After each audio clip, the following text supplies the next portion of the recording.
Hello friends, let us now learn some important points about the oligosaccharides. So oligosaccharide, if you see, the oligosaccharide is a condensation product of 3 to 10 monosaccharides. 3 to 10 monosaccharides together form oligosaccharide. The examples of these oligosaccharides include, we have blood group substances which include blood group substances like they can be associated with proteins resulting in glycoproteins and or proteoglycans. Okay, then if they are associated with lipids, we have glycolipids. So this is about the oligosaccharide. Then after oligosaccharide, we also have something called as polysaccharides.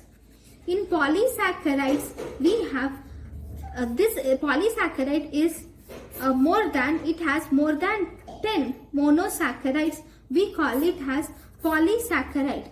Polysaccharides can be divided into two types. One, we have homopolysaccharides, and second, we have heteropolysaccharides. We have homopolysaccharides and heteropolysaccharides.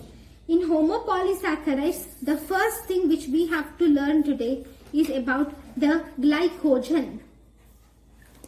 Right. Glycogen is formed by alpha D glucose polymer, which is branched polymer. We call it as glycogen. So, if you see, the alpha D glucoses are joined to each other. These alpha D glucoses are joined to each other in glycogen by alpha 1,4 linkage, okay, to form a linear structure.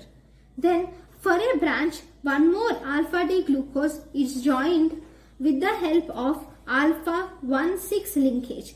At branches in glycogen, at branches we have alpha 1,6 linkages, whereas at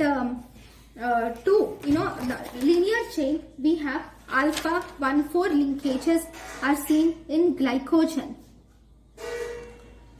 So if you see the glycogen in the muscle glycogen, we call it as beta particle, which contains around 60,000 glucose residues are present in the muscle, whereas in the liver we call it as rosette of glycogen residues are seen in the liver.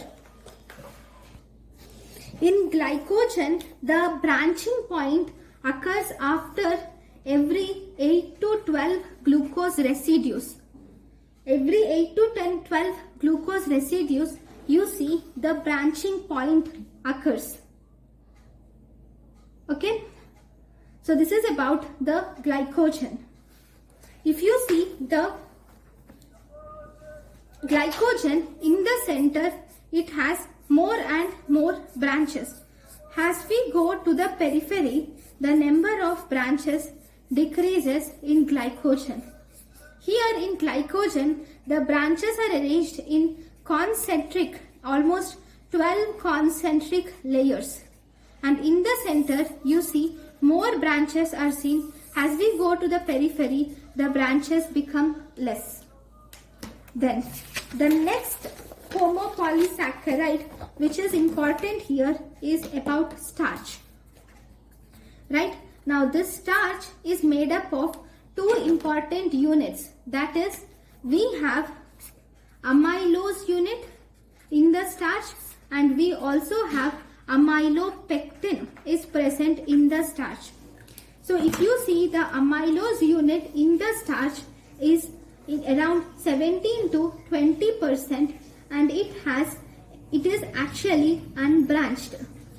And this amylose is 17 to 20%, and it is unbranched, and it has alpha 1,4 linkages are present in this amylose. Whereas in amylopectin, it is actually a branched structure which contains 24 to 13 monosaccharide units are present in amylopectin. It is bounded by alpha 1,4 branch normally, and at the branches you see alpha 1,6 bond is present at the branches. That means if this is an amylose, which is an unbranched structure, and we have amylopectin,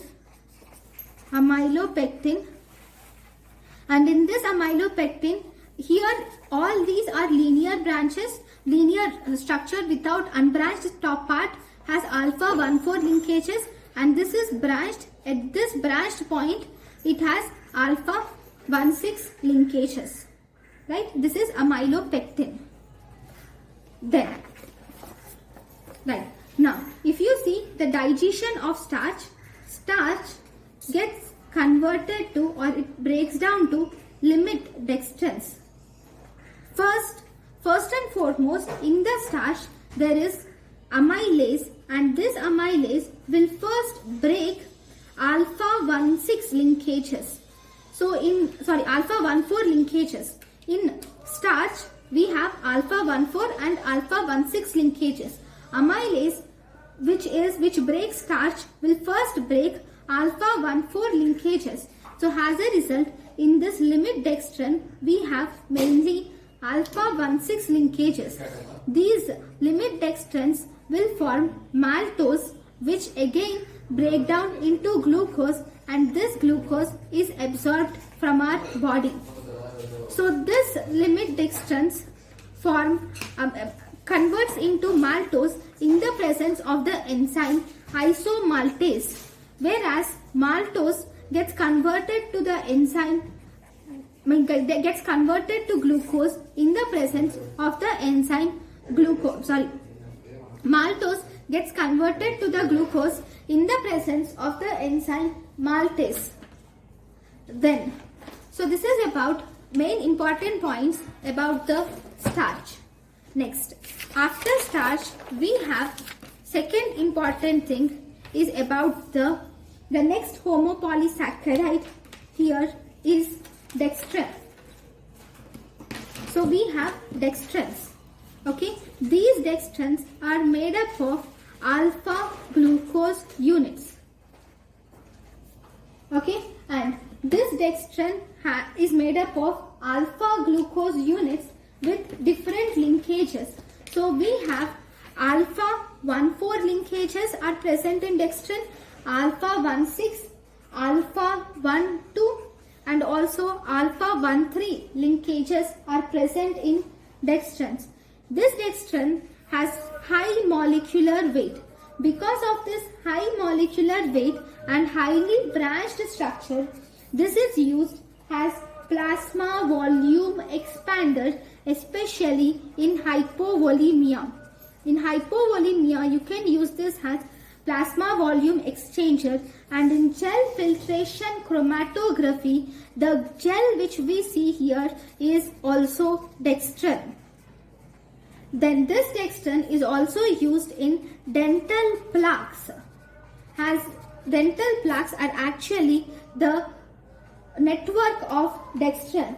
Dextrin is also used in ophthalmic solutions and also in cardiac surgeries because of this lytic effects. So these are the important points about the dextrin. Then the next homopolysaccharide which is important is about the cellulose. So if you see cellulose, this cellulose is mainly an unbranched structure and it is made up of beta glucose units. This cellulose acts as fibers in the diet and they cannot be broken down by any enzymes of our body. As we are telling cellulose has fibers, then what are the other fibers which are present in our body? So if you see, the fibers can be divided into two types. One, these fibers can be either soluble or they can be insoluble. So the insoluble fibers are mainly cellulose and hemicellulose. These cellulose and hemicellulose are not soluble in the body, so they are easily excreted in the body unchanged. Whereas the soluble fibers are mainly pectins and gums. These pectins and gums will absorb the water in the intestine and they form gel form. And this gel form is easily excreted. So these soluble fibers are used to counteract constipation. Okay, so these are the two different types of fibers which are available. Then we have next important homopolysaccharide is inulin. Inulin is made up of beta fructose. Okay, it is made up of beta fructose with beta 2,1 linkages. The linkages present in inulin is beta 2,1 linkages. It is found in dahlias, onion, garlic. Okay, so this inulin, the main important is it is used as prebiotic or food for bacteria, and it is used for measuring glomerular filtration rate. So this is about inulin. So these are the different homopolysaccharides that we see in our body. In the next class, we will learn about heteropolysaccharides. Thank you guys for watching my lecture. Thank you.